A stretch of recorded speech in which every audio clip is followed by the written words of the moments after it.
તડકો તો જો કેટલો ખતરનાક કે ભાઈ આંખો નથી ખુલતી. ચલો good afternoon and welcome back to my YouTube channel. તો આજે આપણે કરવાના છીએ કલરની શરૂઆત. વ્હાઇટ કલર થઈ ગયો છે આપણી પાસે 200 ml.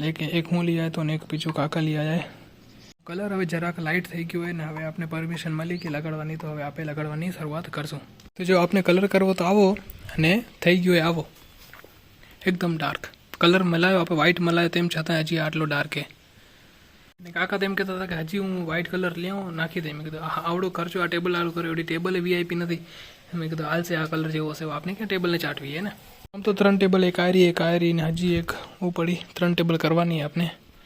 સ્કૂલમાં આપણે ચિત્રનું કામ કર્યું હોત ને તો આ કામ આપણે ઇઝી લાગત, પણ ચિત્ર શું આપણે તો ઊભો લીટો નથી દોરી શકતા. આજની ડેટમાં મને કોઈ એમ કે ને કે આ બુકમાં ઊભો લીટો દોરવા રાખવી ક્યારેક કે ભાઈ મને ઊભો લીટો દોરી દે, તો મને હજી મારાથી એ નથી દોરાતો.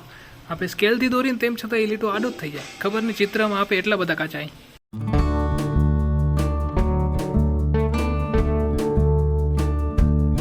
તો જો આ એક ટેબલમાં કલર થઈ ગયો હોય ને મને એમ કે બહુ ડાર્ક લાગશે, પણ મેટ જેવી ફિનિશિંગ તો સારો દેખાડો. અને હવે આ ટેબલનું કામ ચાલુ હોય. અને હવે તમને એક ડેડિકેટેડ ફેન આપણા બતાવું, જો કેવા હે. હોમવર્ક ચાલુ હોય છતાં આપણા વ્લોગ જોવેરા હે. આવા હે આપણા ફેન, જો હોમવર્ક મૂકીને આપણો વ્લોગ જોવેરા. આખા વ્લોગમાં એને આ જ પાર્ટ ગમતો હશે ને, ટમાટર વાળો હે ને બાબુ. ઓકે, તો પેન્ટર સાહેબ થાકી રહ્યા હે. હવે આજે આ એક ટેબલ ને 2 ટેબલ બનાવી, ત્રીજી ટેબલ જે છે એ આપણે પેન્ડિંગ રાખી દઈશું. એ હવે કાલ સવારના હું કરીશ, કાલ સવારે યા તો કાલ બપોરે. અને થોડુંક ઘણું બાકી હવે રાઘવી ફિનિશ કરેલી. એક જ લાઈન બાકી છે.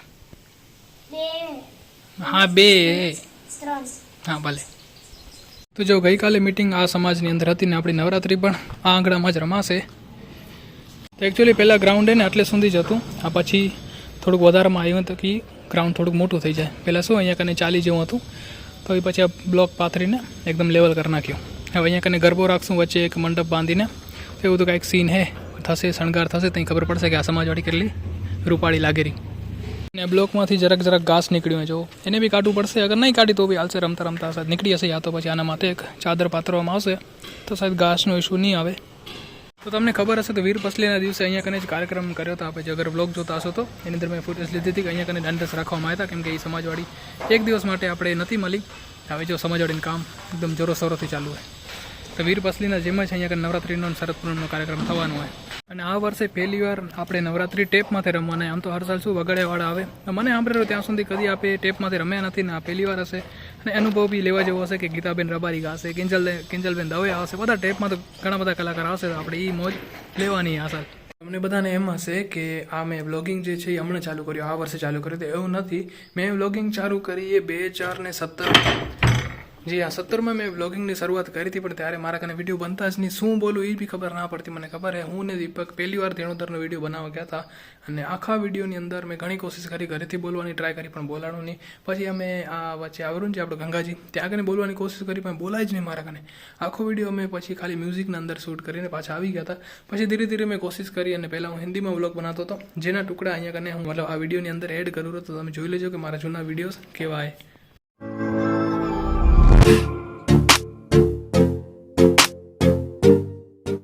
तो हेलो जी, गुड मॉर्निंग जी। आज हमारे दिन की शुरुआत होती है शिव के मंदिर से, क्योंकि श्रावण मास चालू है और आज 16 तारीख है, यानी कि हमारे मंदिर का जो फंक्शन है उसका पहला दिन है और हम रेडी होके जा रहे हैं। 2-3 दिन से कोई व्लॉग नहीं आ रहा था, क्योंकि हमारी जो है हालत थोड़ी टाइट है, क्योंकि वेदर चेंज होने से कारण हमारी जो है सर्दी जुकाम का माहौल अभी चल रहा है और अभी भी ठीक नहीं हुआ। आप आवाज़ से मुझे जो है गेस कर सकते हैं। देखते हैं आज का दिन कैसा रहता है। और आज सबसे पहले क्या होने वाले, मंदिर की जो है शोभा यात्रा निकलने वाली है। हालांकि हम कुर्ता पहनने वाले थे, लेकिन मेरी साइज़ का जो कुर्ता नहीं मिला। ये दीपक है और इसका जो कुर्ता मिल गया था, लेकिन ये नहीं पहन रहा है क्योंकि मैं नहीं पहन रहा हूँ। तो देखते हैं कैसा रहता है आज का।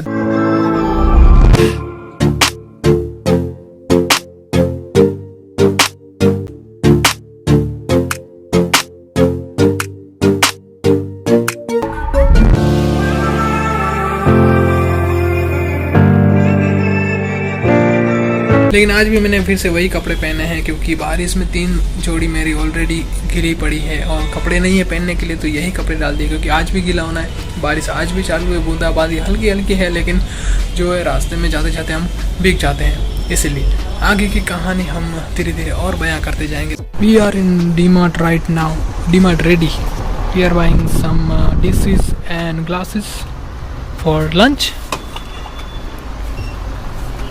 अब और क्या लेने के प्लान है? ये चम्मच देखो, ये बच्चा है. हाँ, ये पूरा सेट आता, देखो 1 कप, 1.5 कप, 1.3. ये बच्चा है, बच्चे की माँ, उसकी दादी, पूरा फैमिली है. उसकी अम्मा सबकी अम्मा ये वाली. ये 90 इयर्स की. 90 ईयर्स इसलिए इतनी बड़ी है. पर्पल નાની है, पर्पल. તો આ રીતનું કાંઈક હું બ્લોગિંગ કરતો હતો પહેલાં હિન્દીમાં ને, એટલે પ્રોબ્લેમ શું થતી હતી ખબર? આપણે કોઈ બી જગ્યાએ જઈ કોઈ વસ્તુ આપણે દેખાય, હવે આપણે કેવું હોય બ્લોગના અંદર, પણ હવે હિન્દીમાં એને શું કહેવાય એ જ આપણે ખબર ના હોય. ગુજરાતીમાં ખબર હોય કે આને આ કહેવાય, પણ હિન્દીમાં ખબર ના હોય. ને હિન્દી આપણે એટલી ફ્લુઅન્ટ નીકળે નહીં જેટલી બિહારી લોકો, ઝારખંડી લોકો હોય, મધ્યપ્રદેશના લોકો હોય, એની હિન્દી એકદમ મસ્ત રીતે નીકળે. આપણી એટલી હિન્દી સારી રીતે ના નીકળે. તો પછી મેં વિચાર કર્યો ચલો ભાઈ આપણે ગુજરાતીમાં બ્લોગ કરશું, આપણી માતૃભાષામાં બ્લોગ કરશું તો ઠીક રહેશે. એટલા માટે પછી આપણે સ્વિચ થઈ ગયા ગુજરાતીના અંદર. અને આ વ્લોગ તમને કેવા લાગે જરૂર કમેન્ટ સેક્શનમાં જણાવજો. અને ઠીક છે, આજનો વ્લોગ બી તમને સારો લાગ્યો હોય તો લાઈક કરજો, શેર કરજો અને સબસ્ક્રાઈબ કરજો. ફરી મળીશું આવતીકાલે નવા વ્લોગ સાથે. આ સુધી તમારું ધ્યાન રાખજો. બાય.